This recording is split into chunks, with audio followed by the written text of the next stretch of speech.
Pon tu celular en modo amigo,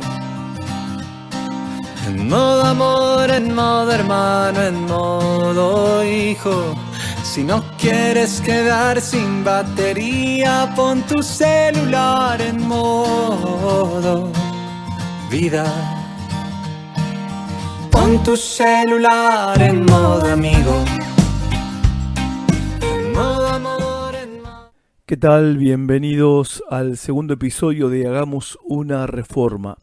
Este podcast es para dar fundamento, orientación y explicación del proceso de pasar de ser la casa de la palabra a una red de casas de la palabra en este 2024.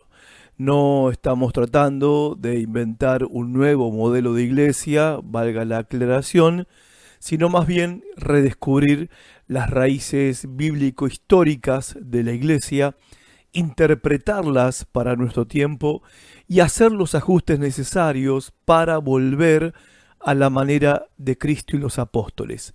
Así que empecemos.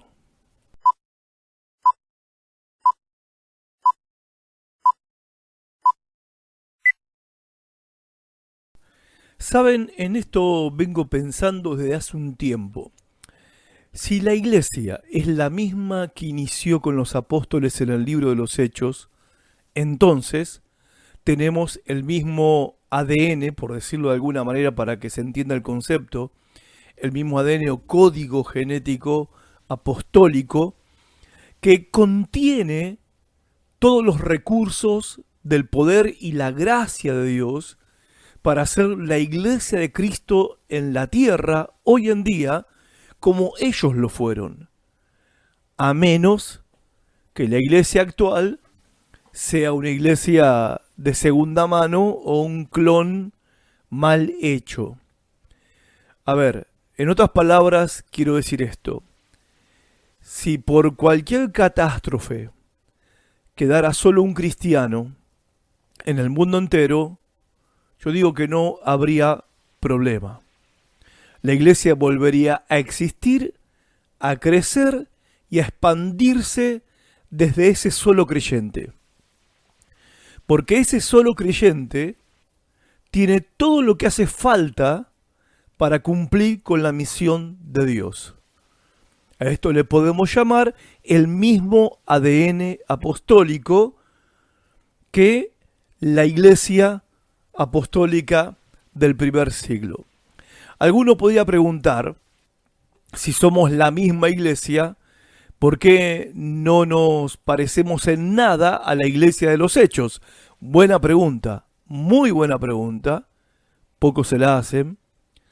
Mi tesis es que las tradiciones evangélicas, eclesiásticas evangélicas, porque la iglesia no nació con todas las costumbres y tradiciones que tenemos los evangélicos, sino que estas tradiciones y costumbres fueron agregadas a lo largo de la historia. Mi tesis es que todas estas tradiciones están ahogando y deteniendo a la iglesia de Cristo y los apóstoles. No sé si decirla a la verdadera iglesia, porque en definitiva creo que la iglesia actual es la verdadera iglesia, pero tiene encima toda una estructura, carga, costra, no sé cómo llamarla, envoltura que la ahoga, la detiene y que impide el desarrollo, la expresión de lo que la iglesia debería ser. También alguien podría preguntar, ¿puede ser detenido el ADN apostólico de la iglesia? Sí, sí puede ser detenido. O sea, asumir que la iglesia hoy es como es porque Dios quiere que así sea, porque nadie puede impedirle a Dios hacer lo que Él quiere, hacer su voluntad, bueno, es un error de concepto. Porque las cartas a las 7 iglesias en Apocalipsis capítulo 2 y capítulo 3 nos dan un ejemplo claro de cómo las iglesias se van apartando del modelo de Cristo y de los apóstoles, se van volviendo institucional, van perdiendo su esencia, y el Señor Jesús las reprende a estas iglesias Y también vemos a lo largo de la historia cómo fue el desarrollo institucional de la Iglesia Católica Romana, que en el principio no era así como la conocemos ahora, y después las tradiciones protestantes y evangélicas que existen hasta el día de hoy. Sí, todo esto demuestra que el ADN apostólico puede ser detenido. Siempre pienso en un caso a nivel personal, el caso de Timoteo. Cuando el apóstol Pablo en 2 Timoteo 2:7 le tiene que decir a Timoteo, capítulo 1, verso 7, le tiene que decir Pablo a Timoteo: Timoteo, aviva el fuego del don de Dios que está en tu vida. Aviva ese fuego que está en vos. Y luego le dice: porque Dios no te ha dado espíritu de cobardía, sino de poder, amor y dominio propio. Pablo le está diciendo: vos tenés en tu vida el espíritu de poder, amor y dominio propio que Dios te dio, que Dios te concedió, pero la cobardía, el temor, el miedo, está deteniendo eso que Dios te dio. ¿Se entiende la ilustración? Yo creo que la iglesia está dotada con todos los recursos necesarios, el mismo poder que se desplegó en el tiempo los apóstoles, la misma gracia, los mismos dones, los mismos ministerios, pero hay estructuras, tradiciones, costumbres, rituales, formas y maneras nuestras, modernas y antiguas, que están deteniendo o apagando o ahogando eso que Dios ha puesto dentro de la iglesia, dentro de cada creyente, dentro del cuerpo de Cristo en general. Era el caso de Timoteo. A Timoteo no le faltaba poder, a Timoteo no le faltaba el amor de Dios, no le faltaba el espíritu de dominio propio. Eso lo tenía, pero había algo que estaba impidiendo que eso fluyera o se manifestara con libertad. El caso de la iglesia de Éfeso, como cité recién de las cartas de Jesús a las 7 iglesias de Apocalipsis, a la iglesia de Éfeso, caracterizada por un activismo sin amor a Cristo. En el capítulo 2, verso 5, Jesús le dice: fíjate bien desde dónde has caído, conviértete, o sea, cambia, y observa tu conducta anterior. Volvé como al principio, volvé como antes. Si no te arrepientes, vendré hacia ti y sacaré tu candelero de su lugar preeminente. ¿Qué está diciendo acá? Que las iglesias no existen eternamente, que las iglesias pueden desaparecer. Cuando las iglesias, por sus estructuras, por sus tradiciones, por su activismo y sus programas, van apagando o van matando su esencia espiritual que han recibido de parte del Señor Jesucristo y por el Espíritu Santo que habita en cada creyente, bueno, Jesús le advierte que va a sacar el candelero del lugar, que van a dejar de ser iglesia. Bueno, de hecho, esta iglesia de Éfeso desapareció. Y nosotros cometemos un error asumiendo que la iglesia actual que conocemos hoy, me refiero a la iglesia evangélica, es eterna. Y que no importa lo que hagamos, ni lo que prediquemos, ni a dónde vayamos, ni a dónde vengamos, o de dónde vengamos, mejor dicho, no importa, la iglesia va a existir igual. Bueno, no es el caso. En mi opinión, la iglesia como existe, si no cambia, corre el mismo riesgo de perder su candelero, de perder su luz, de perder a Cristo y dejar de ser la iglesia del Señor. Ahora, puede que alguien más pregunte: ¿por qué necesitamos una reforma si tan mal no estamos? Yo les preguntaría: ¿en comparación con qué iglesia no estamos mal? ¿En comparación con la iglesia de los Hechos de los Apóstoles y las cartas de los apóstoles? ¿O en comparación con la iglesia de la otra cuadra? El punto es que necesitamos una nueva reforma en Latinoamérica, porque el modelo de iglesia que heredamos angloamericano, que expliqué en el podcast anterior, de los misioneros que trajeron el Evangelio a estas tierras, no solamente nos trajeron el Evangelio, sino también una tradición, una forma de hacer iglesia al estilo de ellos. Bueno, ese modelo está en decadencia, en declive y en retroceso. Y necesitamos una nueva reforma.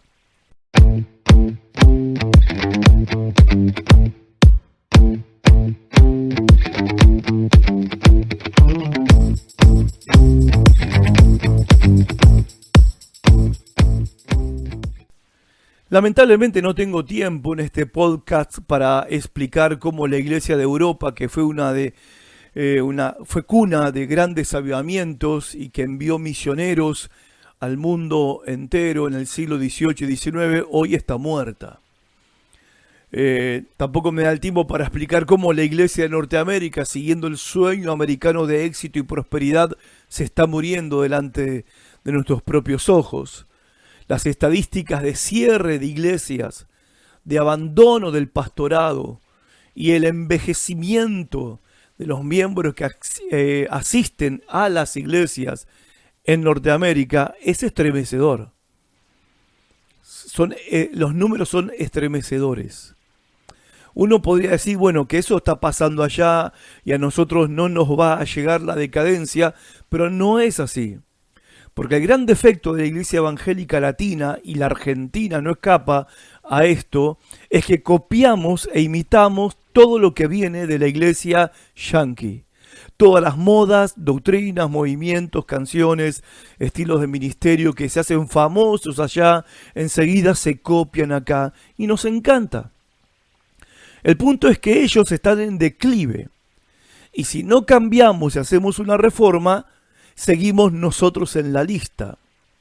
Escuchen, el individualismo, el consumismo y el tradicionalismo evangélico nos está matando el amor, el compañerismo, la hospitalidad, la generosidad, la ayuda mutua y la misión en la iglesia.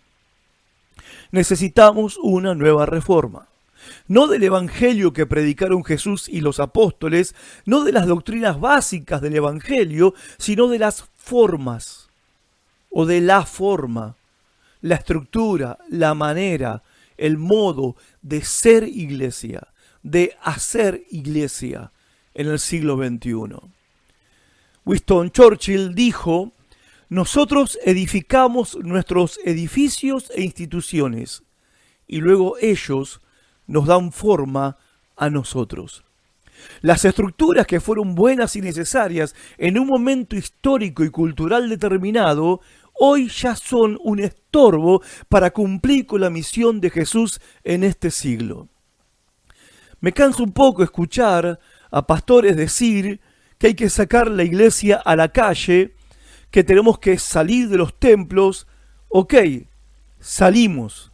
Hacemos el evento y después nos volvemos a meter en el templo otra vez. La institución nos ha formateado la mente para funcionar de esta manera y creer que la iglesia es un lugar a donde uno va, de donde uno sale, a donde uno se mete. Y lo digo con tristeza. Sacar la iglesia a la calle. Si la iglesia está en la calle, saquemos a la iglesia de los templos, si la iglesia está fuera de los templos, porque la iglesia somos nosotros los creyentes, ya estamos en la calle, en el trabajo, en la escuela, en el parque, en la plaza, en el barrio, en la cola del banco, en el supermercado, ya estamos en la calle. Pero como entendemos que iglesia es ese lugar santo, donde gente santa va en un día santo a hacer cosas santas, entonces este tipo de modelo institucional de iglesia está apagando, ahogando, deteniendo la verdadera expresión de la iglesia de Cristo. Yo sé que no va a ser fácil. Encontrar el camino de regreso demanda volver al texto bíblico y a las investigaciones que se han hecho de la vida de la iglesia en los primeros siglos y mirar sin los anteojos de la tradición y costumbres nuestras. No es nada fácil, pero no hay de otra. para que la iglesia sea en verdad esencial para este mundo y cumpla con su misión en todas las naciones, la iglesia tiene que volver a sus raíces.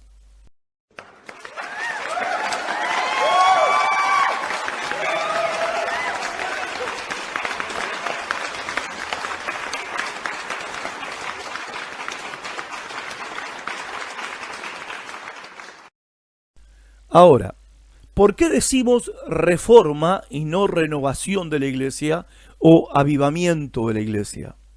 Los avivamientos son una bendición, pero a medias.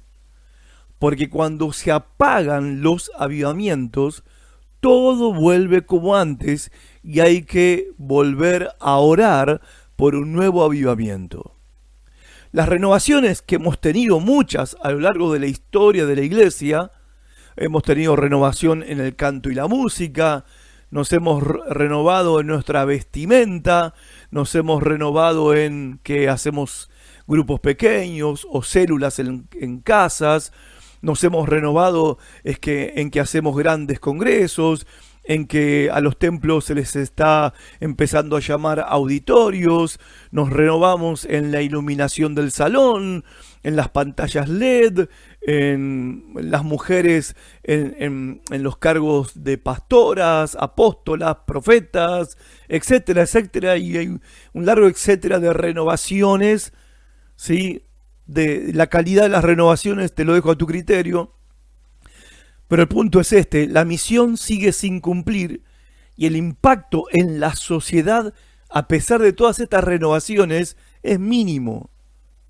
Ahora, las reformas son cambios que quedan de los que no se puede volver atrás.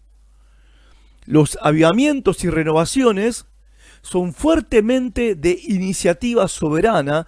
Dios inicia un avivamiento y la iglesia responde. Dios inicia una renovación y la iglesia responde. Ahora, las reformas dependen de hacer cambios dirigidos por líderes que llevan adelante estos cambios de manera intencional. Un ejemplo bien cercano, 500 años cercano, Martín Lutero. ¿Ok? Él fue un reformador porque él tuvo de manera intencional la decisión de hacer cambios de los cuales la iglesia ya no puede volver atrás. No podemos volvernos atrás de las reformas de Martín Lutero, y bueno, no fue el único, obviamente, el único reformador, ¿verdad? No vamos a inventar una nueva iglesia, aunque para nosotros y para la sociedad, una iglesia a la manera de Jesús y los apóstoles será una gran novedad, pero no es nada nuevo. Lo que se busca es volver a ser esa iglesia que se expandió espontáneamente por 300 años hasta voltear de cabeza el Imperio Romano. Ahora, noten que dije expansión espontánea. ¿Qué quiero decir con expansión espontánea? Bueno, leyendo a Jeff Reed, él dice, las iglesias se expandieron, está hablando de las iglesias de los primeros 300 años de vida de la iglesia. Él escribe, las iglesias se expandieron en todo el Imperio Romano de manera espontánea, sin ningún plan humano. Significa eso. Sino dentro del intento estratégico de líderes apostólicos que respondían a las puertas abiertas que se les abrían por las circunstancias y algunas veces por la intervención directa del Espíritu Santo. ¿Cómo describiríamos con más detalle esa expansión espontánea de la iglesia? Bueno, según Hechos y las cartas de Pablo, lo describimos así. Primero, por medio de la dispersión por persecución en Jerusalén con creyentes que iban compartiendo la historia del Evangelio. Así sucedió. Segundo, por medio del intento estratégico de Pablo, evangelizando ciudades estratégicas con el objetivo de llegar a España. Tercero, por medio de creyentes individuales e iglesias locales que afectaban el área que les rodeaba plantando nuevas iglesias en casas. Cuarto, por medio de líderes enviados apostólicos e individuos clave, contribuyendo a la expansión del Evangelio en ciudades y regiones clave del imperio.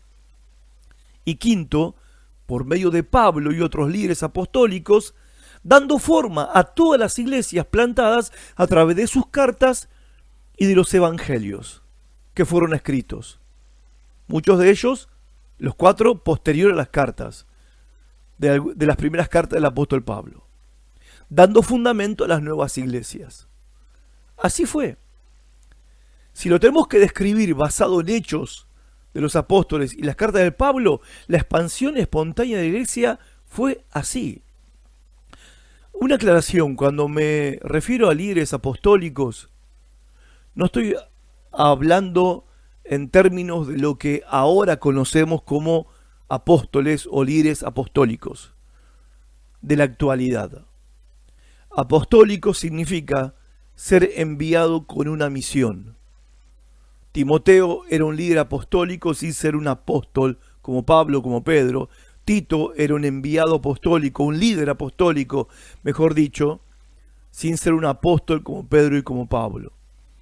Tengo que aclarar el término apostólico porque hoy hay ideas que se contraponen a lo que enseña la Biblia con respecto a qué es un apóstol o qué significa la palabra apostólico o apostólica. Ahora, el corazón de esta expansión espontánea de la iglesia, ¿cuál es?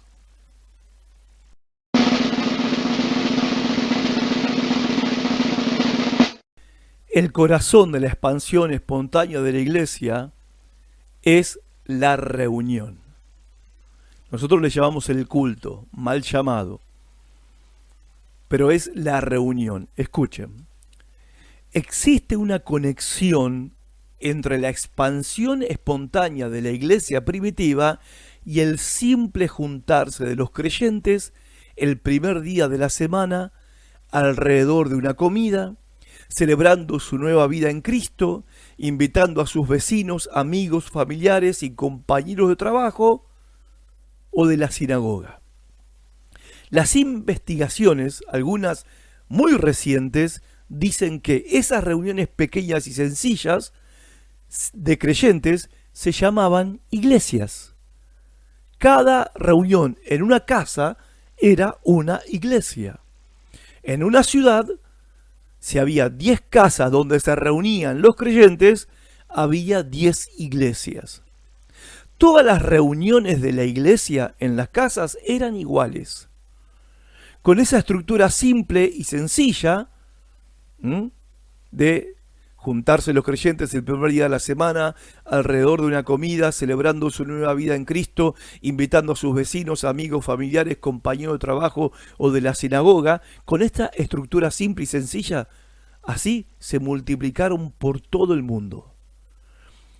Ahora noten esto, la iglesia que había nacido en Hechos capítulo 2, donde los vemos ahí reunirse y dedicarse con perseverancia a 4 cosas: la enseñanza de los apóstoles, a la comunión, el compañerismo uno con otros, pasar tiempo juntos, a compartir juntos una comida, incluyendo la cena del Señor, y a la oración, fue la forma en que la iglesia practicó su reunión por los siguientes 300 años después de Hechos capítulo 2. Y así se multiplicaron las iglesias por todo el imperio romano. Eran pequeñas, sencillas, baratas, abiertas a todos, fieles en anunciar la historia del Evangelio y reproducibles en cualquier contexto. ¿Puede ser posible algo así hoy en día?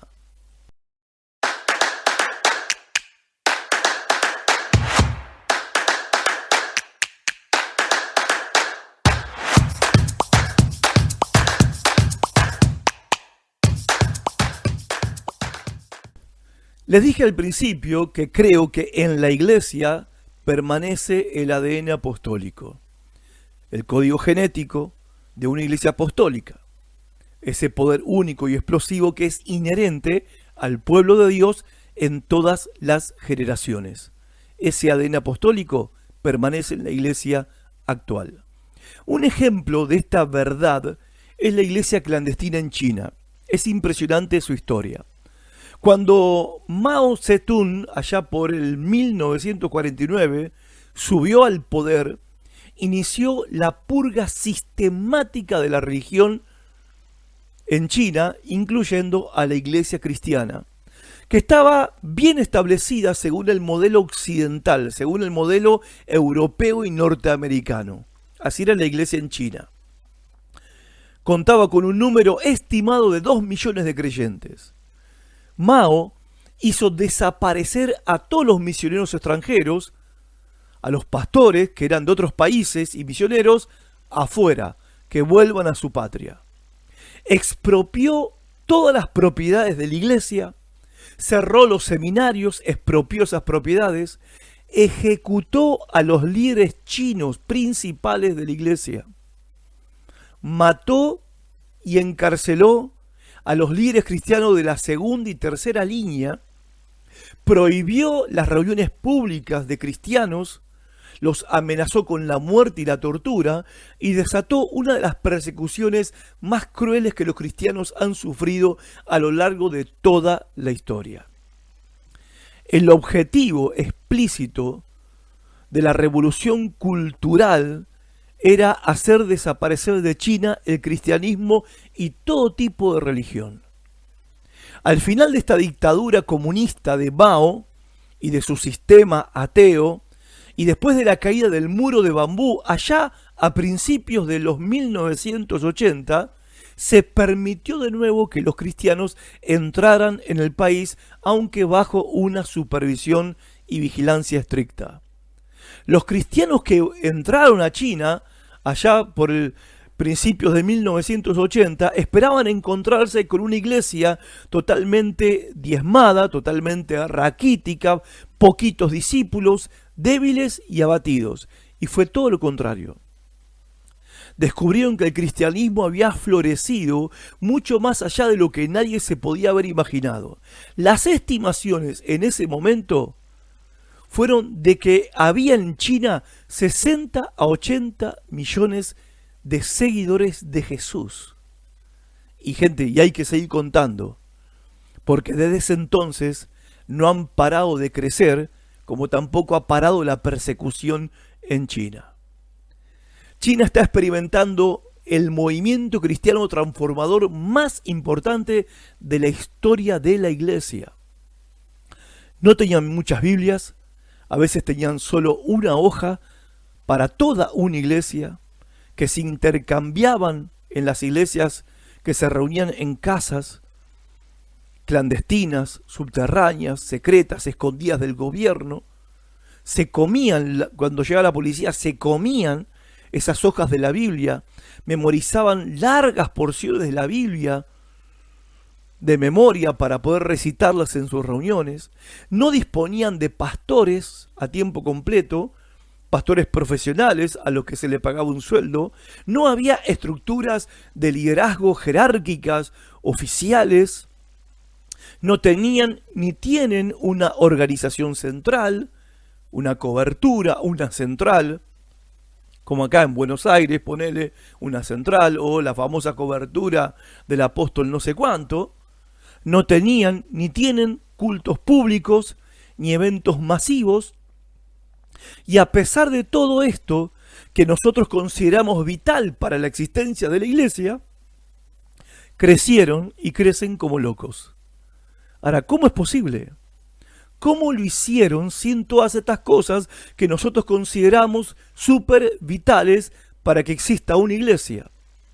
Y este fenómeno no es único en China, porque se está dando informes de que el mismo proceso de crecimiento explosivo, sin todas estas cosas que nosotros tenemos en la actualidad en Occidente, que creemos que las necesitamos para ser iglesia, el mismo proceso que en China está ocurriendo en la iglesia clandestina en Irán.